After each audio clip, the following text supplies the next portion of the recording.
ሰላም ውድ ተመልካዮቻችን እንዴት ቆያችሁን? እግዚአብሔር ስም የተመሰገነ ይሁን። ባለፈው ክፍለ ጊዜ በምድር ላይ የተጀመረችው የእግዚአብሔር መንግስት የሆነችው ቤተክርስቲያን ያላትን ህይወት ነበር የተመለከትነው። ይህም ማለት በአጠቃላይ የኢየሱስ ክርስቶስን መልክ ወደ መምሰል ዕለት ዕለት መለወጥ የሚለውን ነበር ያየነው። ቀጥለን ደግሞ የአዳምና የሔዋንን ተልዕኮ በምታሰፋበት ጊዜ የሚገጥማትን መንፈሳዊ ውጊያ፣ ለዛም ደግሞ በክርስቶስ ስልጣን እያሸነፈች እንደምትሄድ አይተናል። በመጨረሻ ደግሞ የቤተክርስቲያን የወደፊት ተስፋዋ ምንድን ነው በሚል ከክርስቶስ ጋር መክበር፣ ከእሱ ጋር መንገስ እና ደግሞ የእግዚአብሔር መንግስት በሙላት መውረስ ነው የሚለውን ተመልክተናል። በዛሬው ክፍለ ጊዜ ደግሞ የእግዚአብሔር መንግስት በሙላት ስትመጣ ምን እንደምትመስል ፍጻሜዋን ነው የምናየው። ይህንን በዋናነት በዮሐንስ ራዕይ መጽሐፍ ውስጥ ነው የምንመለከተው።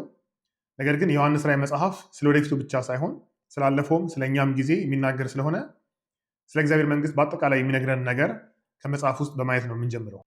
ስለዚህ ልክ መጽሐፉ ሲጀምር እንደሚናገረው ሁሉ ስለ እግዚአብሔር መንግስት ከቤተክርስቲያን ጋር በተያያዘ የሚለውን በምዕራፍ 1 ከቁጥር 6 ጀምሮ የሚናገረውን እናያለን። እንደዚህ ይላል። ለወደደን ከኃጢአታችንም በደሙ ላጠበን መንግስትም ለአምላኩና ለአባቱ ካህናት እንድንሆን ላደረገን ለእርሱ ከዘላለም እስከ ዘላለም ድረስ ክብርና ኃይል ይሁን አሜን። ቀጥልና በምዕራፍ 5 ቁጥር 9 እስከ 10 ባለው ውስጥ እንደዚህ ይላል። መጽሐፉን ትወስድ ዘንድ ማኅተሞቹንም ትፈታ ዘንድ ይገባሃል። ታርደሃልና በደምህም ለእግዚአብሔር ከነገድ ሁሉ ከቋንቋም ሁሉ ከወገንም ሁሉ ከሕዝብም ሁሉ ሰዎችን ዋጅተህ ለአምላካችን መንግስትና ካህናት የሆኑ ዘንድ አደረግካቸው፣ በምድርም ላይ ይነግሳሉ እያሉ አዲስን ቅኔ ይዘምራሉ። እነዚህ ሁለት ክፍሎች የሚናገሩት አንድ ኦልሬዲ እግዚአብሔር ቅዱሳንን ነገስታት እንዳደረጋቸው መንግስት እንዳደረጋቸው ይናገራሉ። ደግሞ ስለወደፊቱም ከክርስቶስ ጋር ለዘላለም ይነግሳሉ በምድር ላይ እያሉ የወደፊቱም ደግሞ ይናገራሉ። በዚህ ውስጥ ያመሰግናሉ። ስለዚህ በምስጋና ነው የሚጀምረው። ምዕራፍ 1 ምዕራፍ 5 ላይ እንዳየነው እግዚአብሔርን ስለ መንግስቱ ስላደረገው ነገር ለቤተክርስቲያን ስለሰጠው መንግስትና ደግሞም ስለሚያደርገው ወደፊት እግዚአብሔርን ያመሰግናሉ። ይሄ ደግሞ ከምን ጋር የተያዘ ነው? አንደኛ ጴጥሮስ ምዕራፍ 2 ቁጥር 9ን ስናጠና እንደገና ደግሞ ቆላሲያስ ምዕራፍ 1 ቁጥር 13ን ስናይ ምን አንስተን ነበረ? የዘጸአትን ታሪክ አንስተው የሚናገሩበት የአዲስ ኪዳን ቋንቋ እንደሆነ አይተናል። ስለዚህ እዚህ ጋር እንዳየነው እግዚአብሔር የዋጃቸው ህዝብ አሁን እንደ ብሉይ ኪዳኑ የእስራኤል ዘር ብቻ ሳይሆኑ ከዘር ከቋንቋ ከነገድ ከሰዎች ሁሉ እግዚአብሔር ሰዎችን እንዳዳነ ይናገራሉ። እንደገና ደግሞ የሚጠቀሙት ቃል አሁንም በዘጸአት ምዕራፍ 19 ቁጥር 6 ቋንቋ ስለሆነ መንግስትና ካህናት አደረግካቸው የሚለው አሁን የዋለው ለማን ነው? ለአዲሱ ኪዳን ህዝብ ነው። በክርስቶስ ላመነ ሁሉ ነው። ስለዚህ ይህንን እናያለን። በአጭሩ ምን እያለ ነው? ዮሐንስ ራዕይ ራሱ ከሌሎቹ የአዲስ ኪዳን መጽሐፍቶች ጋር አንድ ላይ በመስማማት እግዚአብሔር የዋጀው የአዲሱ ኪዳን ህዝብ አዲሱ እስራኤል ነው የሚለው ነው የሚያሳየን ማለት ነው። ይህ ብቻ አይደለም። በምዕራፍ 2 እና ምዕራፍ 3 ላይ ራሱ ጌታ ኢየሱስ ክርስቶስ ወደ 7ቱ አብያተ ክርስቲያናት በላከው መልእክት ውስጥ ለቲያጥሮን እና ለሎዶቅያ ሲናገር ድል ለነሱት ሰዎች የሚሰጣቸው ሽልማት ከዚሁ ጋር የተያዘ ነው። ለምሳሌ ለቲያጥሮን የተሰጠውን ብናይ ምዕራፍ 2 ከቁጥር 26 እስከ 27 እንደዚህ ይላል። ድል ለነሳውና እስከ መጨረሻም እስራኤል ለጠበቀው በአሕዛብ ላይ ስልጣንን ሰጠዋለሁ፣ በብረት በትርም ይገዛቸዋል፣ እንደ ሸክላ ዕቃም ይቀጠቀጣሉ። ምዕራፍ 3 ቁጥር 21 ላይ ደግሞ የሎዶቅያ ቤተክርስቲያን እኔ ደግሞ ድል ለነሳው ከኔ ጋር በዙፋኔ ላይ ይቀመጥ ዘንድ እሰጠዋለሁ። ሁለቱም የምን ቋንቋ ነው? የንግስና ቋንቋ ነው። የምዕራፍ 2ቱም ለቲያጥሮን የተሰጠውም ከምን ጋር የተያዘ ነው? መዝሙረ ዳዊት ምዕራፍ 2 ቁጥር 8 እና 9 ላይ እግዚአብሔር ለዳዊት ንጉስ ምንድን ያለው? ለምነኝ አሕዛብን ለርስትህ የምድርም ዳርቻ ለግዛትህ እሰጥሃለሁ ይልና ከዛ ቀጥልና በብረት በትር ትጠብቃቸዋለህ፣ እንደ ሸክላ ሰሪ ዕቃም ትቀጠቅጣቸዋለህ። ይህ ፍጻሜ ሆኖ አሁን ድል ለነሳው ሰው ተስፋ ተደርጎ ሲነገር ነው የምናየው። በመጀመሪያነት የተፈጸመው ይህ የመዝሙረ ዳዊት ተስፋ ለክርስቶስ ነው። ምዕራፍ 12 ቁጥር 5ን ራእይን ስናይ እናነሳዋለን። ግን አሁን እዚህ ቦታ ላይ የተነገረው ለማን ነው? ድል ለነሳው ሰው። ጌታ ኢየሱስ ክርስቶስ ድል እንደነሳ ሁሉ ድል ለሚነሳ ክርስቲያን ይሄው ተስፋ ቃል እንደሚፈጸምለት ይናገራል። የምን ቋንቋ ነው? የንግስና ቋንቋ ነው። ሁለተኛውም ከክርስቶስ ጋር በእግዚአብሔር ዙፋን መቀመጥ የሚለው አምላክነትን ሰው የሚያሳየው ጌታ ኢየሱስ ክርስቶስ ድል አድርጎ በእግዚአብሔር ቀኝ እንደተቀመጠ ሁሉ እንደዚሁ ድል የሚያደርገውም ከእሱ ጋር እንደሚቀመጥ እንደሚገዛ የሚያሳይ ነው። እስካሁን ያየነው ምንድን ነው? ልክ እንደ ሌሎቹ እንደ አዲስ ኪዳን መጽሐፍት የራእይ መጽሐፍም ስለ ቤተ ክርስቲያን ሲናገር እግዚአብሔር መንግስት እንዳደረጋት ደግሞ ወደፊትም ንግስና እንደሚጠብቃት የሚናገረውን ያየነው። አሁን ደግሞ በራእይ መጽሐፍ ውስጥ ከእግዚአብሔር መንግስት ውጭ ተቀናቃኝ የሆኑ ሌሎች መንግስታትን ነው የምናየው። ይህንን በዋናነት በምዕራፍ 12 እና 13 ምዕራፍ 17 እና 18 ውስጥ ነው የምናየው። የመጀመሪያዎቹ ምዕራፍ 12 እና 13 ውስጥ ፎከስ የሚያደርገው በመንፈሳዊ አሰራር ላይ፣ መንፈሳዊ አገዛዞች ስልጣናት ላይ ነው የሚያተኩረው። የተቀሩት ደግሞ 17 እና 18 ላይ ደግሞ የሰው መንግስታትን ነው የሚነግረን። ምዕራፍ 12 ሲጀምር ሁለት ምልክቶች በሰማይ ታዩ ይላል። ቁጥር 1 እና 2 ላይ የመጀመሪያው ምልክት በጣም የከበረች ሴት፣ የተዋበች ሴት፣ ታላቅ የሆነች ሴት እንደታየች ይናገራል። እሷ ቀጥሎ በቁጥር 3 እና 4 ላይ ደግሞ ታላቅ ዘንዶ በሰማይ እንደታየ ይናገራል። ይቺ ሴት ልጅ ትወልዳለች። ዘንዶ ልጇን ሊወስድባት በመጣ ጊዜ ወደ ሰማይ ወደ እግዚአብሔር ዙፋን ይነጠቃል። ይህ ልጅ ማን እንደሆነ ሲናገር አህዛብን በብረት በትር ይቀጣ ዘንድ ስልጣን ያለው እንደሆነ ወይ ደግሞ የተሰጠው እንደሆነ ቁጥር 5 ላይ ይናገራል። ስለዚህ በአጭሩ ማን ነው? ይሄ ክርስቶስ ነው። የክርስቶስን ታሪክ በአጭሩ ነው የሚያቀርብልን። ከተወለደ ጀምሮ እስከ እርገቱ ድረስ ያለውን ሰመራይዝ ያደረገውና ከተወለደ በኋላ ቀጥታ ወደ እግዚአብሔር ዙፋን ተነጠቀ ይላል። እርገቱን የሚያሳይ ነው። የሴቲቱ ማንነት አከራካሪ ነው። ቀጥታ ከተረጎም ነው ማርያም ናት፣ የኢየሱስ እናት፣ ወይ ደግሞ በምሳሌነት ከወሰድ ነው ክርስቶስን የወለደው የእግዚአብሔር ሕዝብ ነው። በብሉይ ኪዳን በመከራ ውስጥ አልፎ አምጦ መሲሁ የመጣበት የእግዚአብሔር ሕዝብ የሚያሳይ ነው። ከታች የሚቀጥልና ወደፊት እናየዋለን። ዘንዶ እሷንና ልጆቿን ሊዋጋ እንደሄደ ይናገራል። ልጆቿ ተብሏል። እነዚህ ደቀ መዛሙርት ቅዱሳን ናቸው። ስለዚህ ልጆቿ ከሆኑ ማናት እቺ የሚለውን ከዚህ አንጻር ብናየው የመሲሁ ሕዝብ ወይ ደግሞ ቤተክርስቲያን ብንለው አይ ቲንክ የተሻለ ነው ብዬ አስባለሁ። ቁጥር 6 ላይ ዘንዶ እቺን ሴት ለማጥቃት ሲሄድና እግዚአብሔር ወደ አዘጋጀላት ስፍራ ስታመልጥ እናያለን። በዛ እንደተሸፈነች እንደተከለለች ነው የሚናገረው። ቁጥር 7 እስከ 10 ባለው ደግሞ እንደዚህ ይላል። በሰማይም ሰልፍ ሆነ፣ ሚካኤልና መላእክቱ ዘንዶን ተዋጉ። ዘንዶም ከመላእክቱ ጋር ተዋጋ፣ አልቻላቸውምም። ከዚያም ወዲያ በሰማይ ስፍራ አልተገኘላቸውም። ዓለምን ሁሉ የሚያስተው ዲያብሎስና ሰይጣን የሚባለው ታላቁ ዘንዶ እርሱም የቀደመው እባብ ተጣለ፣ ወደ ምድር ተጣለ። መላእክቱም ከእሱ ጋር ተጣሉ። ታላቅም ድምፅ በሰማይ ሰማሁ እንዲህ ሲል፣ አሁን የአምላካችን ማዳንና ኃይል መንግስትም የክርስቶስም ስልጣን ሆነ። ቀንና ሌሊትም በአምላካችን ፊት የሚከሳቸው የወንድሞቻችን ከሳሽ ተጥሏልና። እዚህ ጋር የምናየው እንግዲህ አውዱን ተከትለን ስንሄድ ልጁ ወደ እግዚአብሔር ዙፋን ከተነጠቀ በኋላ ሰይጣን በሰማይ ስፍራ እንዳጣ ነው። ለምን? አሁን ኢየሱስ ክርስቶስ ከብሯል። አሁን ኢየሱስ ክርስቶስ ከሙት ተነስቶ በእግዚአብሔር ቀኝ ተቀምጧል። ስለዚህ በኢዮብ ምዕራፍ 1 እና 2 ላይ እንደምናየው ኢዮብን በእግዚአብሔር ፊት ሲከሰው እናያለን። ወይ ደግሞ በዘካርያስ መጽሐፍ ምዕራፍ 3 ላይ ታላቁ ካህን ኢያሱን ሲከሰው እናያለን። ድሮ ሰይጣን በብሉይ ኪዳን ስፍራ ነበረው፣ በሰማይ ወንድሞችን የሚከስበት ስፍራ ነበረው። አሁን ግን ይህ ልጅ ወደ ሰማይ ስለተነጠቀ ከዚህ በኋላ ስፍራ እንዳጣ ይናገራል። ስለዚህ ይህ ክስተት የትኛውን ጊዜ የሚያሳይ ነው? ጌታ ኢየሱስ ክርስቶስ ከሞተና ከተነሳ በኋላ ሰይጣን የተሸነፈበትን ጊዜ የሚያሳይ ነው። ከዚህ ጋር ተያይዞ ምን ይላል? አሁን የአምላካችን ማዳንና ኃይል መንግስትም የክርስቶስም ስልጣን ሆነ። ጌታ ኢየሱስ ክርስቶስ አሸነፈ፣ በሰማይና በምድር ሁሉ ስልጣን ተሰጠኝ እንዳለው እንደ ማቴዎስ 28ቱ አሁን ስልጣን ለክርስቶስ ሆነ ይላል። ነገር ግን ይህ ዘንዶ አሁንም እንዳላረፈና ሴቲቱንና ልጆቿን ለማጥቃት እንደሄደ ቁጥር 13-17 ባለው ውስጥ እናገኛለን። ነገር ግን ምድር እንደረዳቻት እግዚአብሔር ደግሞ እንደከለላት ለተወሰነ ጊዜ ያህል እንደሸፈናት ይናገራል። ይህ መንፈሳዊ ከለላን የሚያሳይ ነው። እንግዲህ ዘንዶ ተቆጥቶ በባህር ዳር እንደቆመ ይናገራል። ልክ ምዕራፍ 12 ሲያልቅ በዚህ ሁኔታ ነው የሚያልቀው።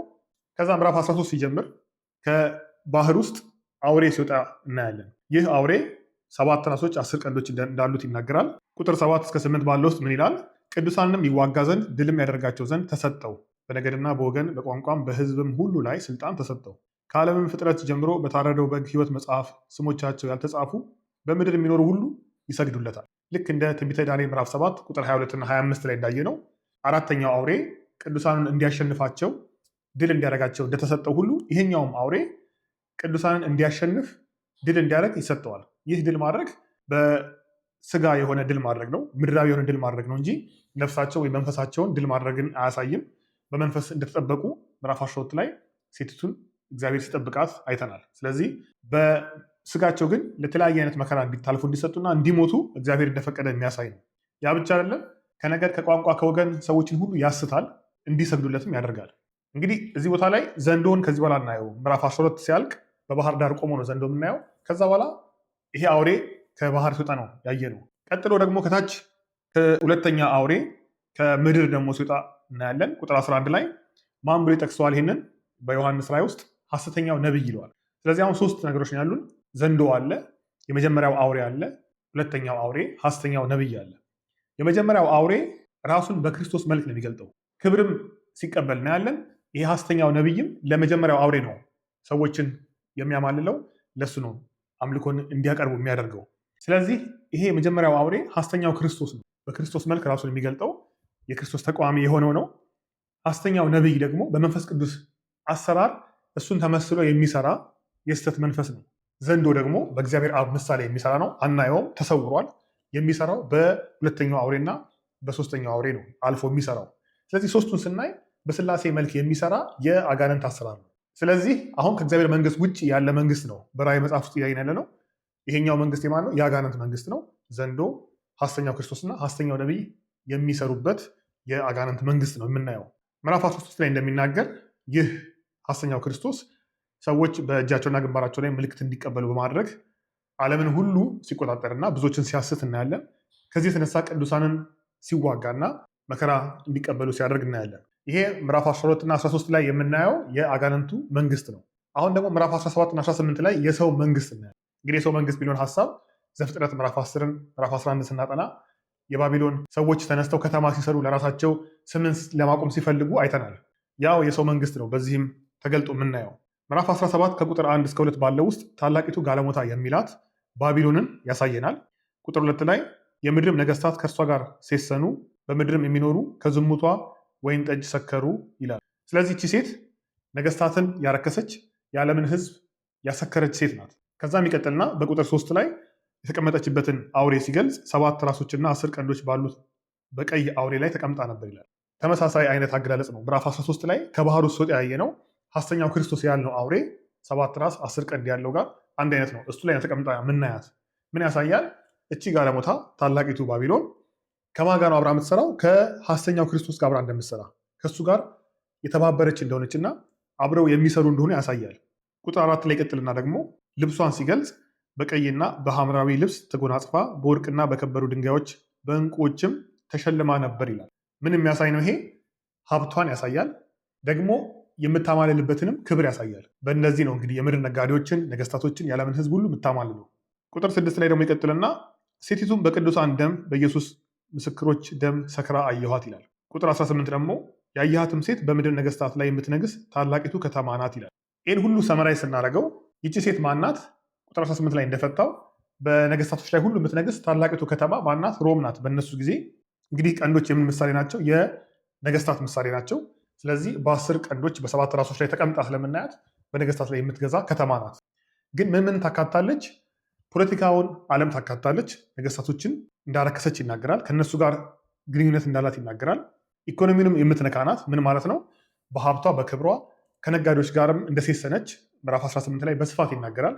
በመጨረሻ ደግሞ ከሃይማኖት አሰራር ጋር የተያዘች ናት። ለምን?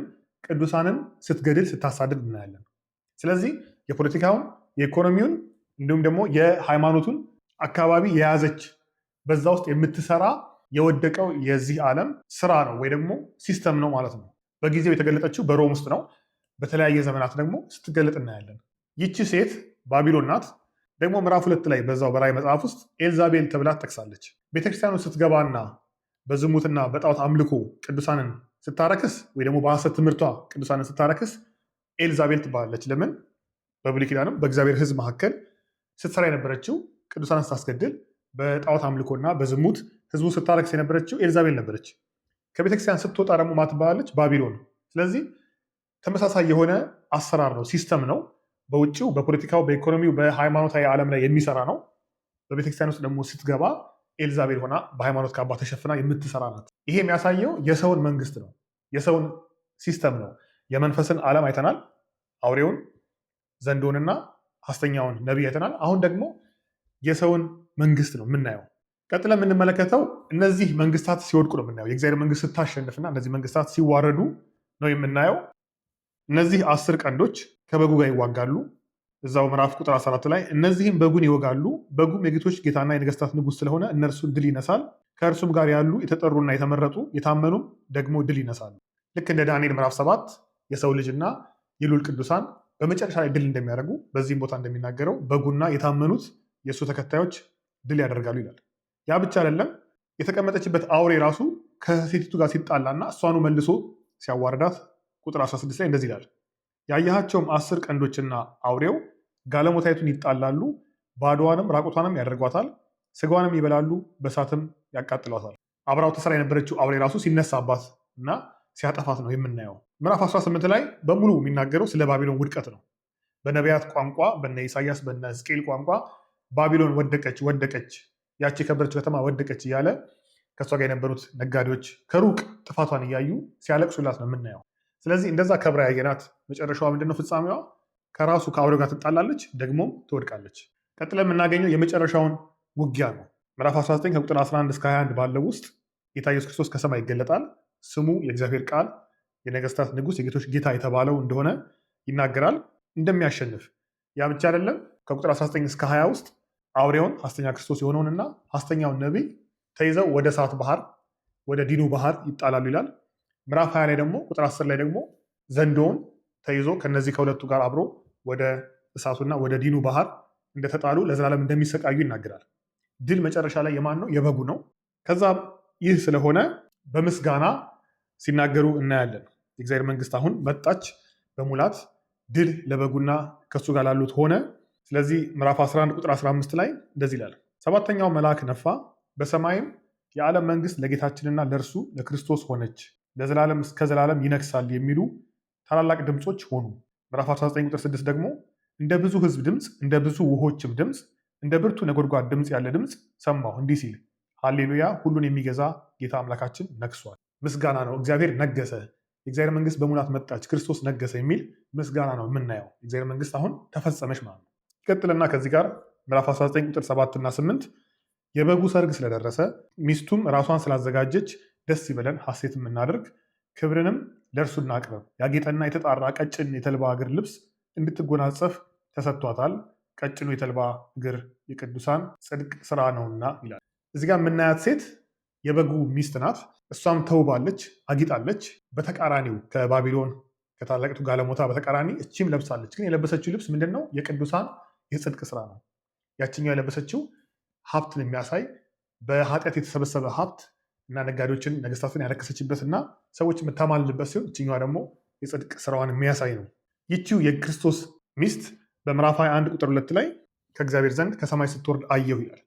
አዲሱ ኢየሩሳሌም ተብላ የተገለጸችው እግዚአብሔር የሰራት ከተማ በሰው እጅ ያልተሰራች ናት። ልክ እንደ ሌሎቹ ከተሞች ሰው ያልሰራት የእግዚአብሔር ከተማ ናት። ከሰማይ ስትወርድ አየሁ ይላል።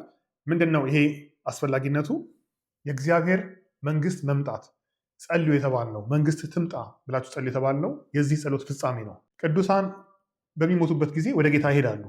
ግን በዋናነት ተስፋቸው ግን ወደ ጌታ መሄድ ሳይሆን የጌታ ወደ እነሱ መምጣት ነው። የእግዚአብሔር መንግስት ወደ እነሱ መምጣት ነው። አዲስ ሰማይና አዲስ ምድር፣ እግዚአብሔር ስጋችንን፣ አካባቢያችንን ሁሉ፣ ዓለምን ሁሉ የሚያድስበትን የመጨረሻውን ተስፋ ነው የምናፍቀው። ስለዚህ መንግስተ ሰማያት የእግዚአብሔር መንግስት የእግዚአብሔር ከተማ ወደ ምድር ትመጣለች። ያ ነው የእግዚአብሔር የመጀመሪያውም ዓላማው ይሄ ነው። የእኛ ወደ እሱ መሄድ ሳይሆን ዓላማው እግዚአብሔር ከሰዎች ጋር ማደር። ሰማይና ምድር ከፈጠረ በኋላ ኤደን ገነትን አዘጋጅቶ አዳምን በዛ እንዳስቀመጠው ከእሱ ጋር ህብረት ያደርግ እንደነበረ የእግዚአብሔር ዓላማ በሰዎች ዘንድ ማደር ነው። ያንኑ ምዕራፍ 21 ቁጥር 1 እስከ 5 ውስጥ ይናገራል። ይቺ ከተማ አዲሱ ኢየሩሳሌም ቁጥር 14 ላይ ሲናገር መሰረቶቿ በ12ቱ የበጉ ሐዋርያት ስም የተጻፈ እንደሆነ ያሳያል። አሁንም መልሶ የሚያሳየን ምንድን ነው?